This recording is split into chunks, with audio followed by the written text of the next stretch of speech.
How often do you wear jewelry? I don't wear jewelry very often, to be honest. I usually only wear a watch or maybe a ring for special occasions like weddings or festivals. I prefer a simple style in daily life, and jewelry sometimes feels a bit too flashy for my taste. What type of jewelry do you like best? I like traditional jewelry the most, especially handcrafted silver or gold pieces. They have cultural significance and often carry sentimental value. I also appreciate minimalist designs because they're elegant and go well with almost any outfit. When do people like to give jewelry in your country? Jewelry is a popular gift during weddings, engagements, birthdays, and religious festivals. In my country, it's also common to give gold jewelry to brides as a symbol of blessings and financial security. It's seen as both a valuable gift and a meaningful tradition.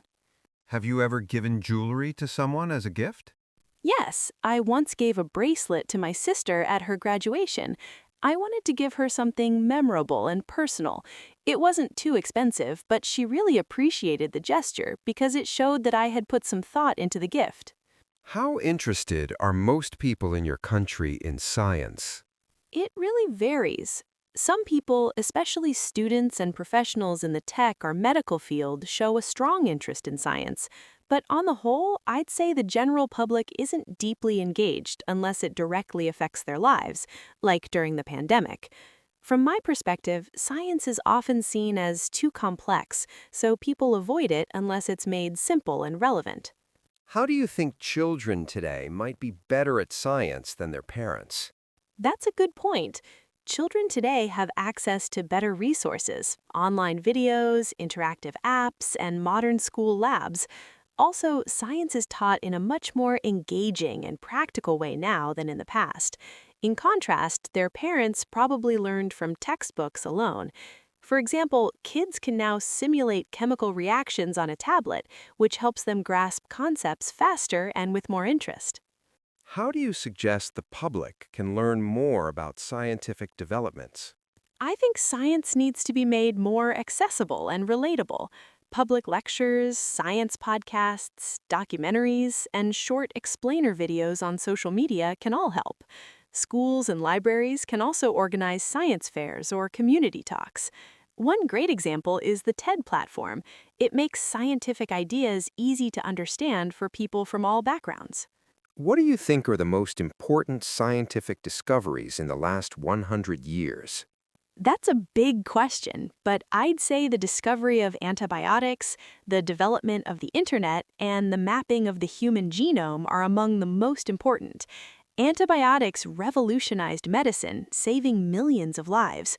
The internet has transformed how we communicate and access knowledge, and genome sequencing opened up new possibilities in healthcare and genetics. Therefore, I consider them the most influential and promising discoveries in the last 100 years. Do you agree or disagree that there are no more major scientific discoveries left to make? I strongly disagree with this proposition. Science is constantly evolving, and there's still so much we don't understand, like the human brain, deep space, and climate change solutions. New technologies also create new fields of research.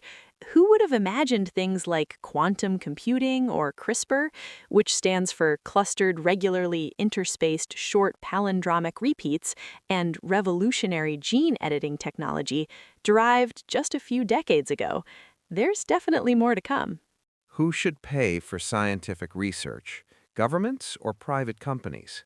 Ideally, both of these entities should work and pay for the scientific research. Governments should fund research that benefits society as a whole, like disease prevention or environmental protection. Private companies, on the other hand, can invest in innovation that has commercial potential. However, public funding is essential for unbiased, long-term research. In my opinion, a balanced partnership between the two sectors would ensure both progress and accountability. What did you study in history lessons when you were at school? We studied a range of topics, from ancient civilizations like Egypt and Greece to major events like World War I and World War II. We also covered our national history, including independence movements and famous historical figures. It was quite a diverse mix, to be honest. Did you enjoy studying history at school? Yes, I actually enjoyed it a lot. From my perspective, history felt like storytelling with real characters and dramatic events. It gave me a better understanding of how society has evolved and why things are the way they are today. That connection between past and present fascinated me. How often do you watch TV programs about history now? Not very often, to be honest. I occasionally watch documentaries on YouTube or Netflix if the topic interests me, like ancient inventions or royal dynasties, but I don't actively seek them out as much as I used to, probably due to time constraints. What period in history would you like to learn more about? I'd love to learn more about the World War II era. It was such a defining moment in modern history, and it shaped the world in so many ways, politically, economically, and socially. I'm especially interested in how ordinary people lived during that time and the decisions that led to both conflict and peace. There's so much to explore, from personal stories to global events, and I think understanding that period is crucial. What sort of things can neighbors do to help each other? Neighbors can help each other in countless ways, both big and small. For example, they can look after each other's houses when someone is away, or help with simple errands like picking up groceries or babysitting for a few hours. Even just checking in on elderly neighbors occasionally can make a big difference. From my perspective, it's about building trust and creating a sense of community. How well do people generally know their neighbors in your country? It really depends on the area. In villages or small towns, people often know their neighbors quite well and interact regularly. But in cities, though, it's a bit different. People are busier and more private, so relationships with neighbors can be more distant. Personally, I only know a couple of people on my floor in the apartment building where I live. How important do you think it is to have good neighbors? I think it's very important. Good neighbors make your living environment safer and more pleasant. You feel more secure knowing there's someone nearby you can rely on in emergencies. For example, during the pandemic lockdowns, my neighbors and I shared groceries and supported each other emotionally, and that sense of solidarity made a tough time a bit easier. Which facilities are most important to people living in cities?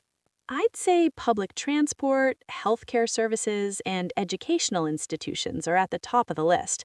Without reliable transport, commuting becomes a nightmare. Hospitals and clinics need to be accessible in emergencies.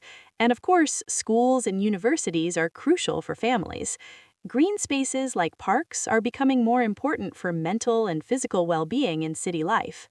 How does shopping in small local shops differ from shopping in large city center shops? Small local shops usually offer more personal service.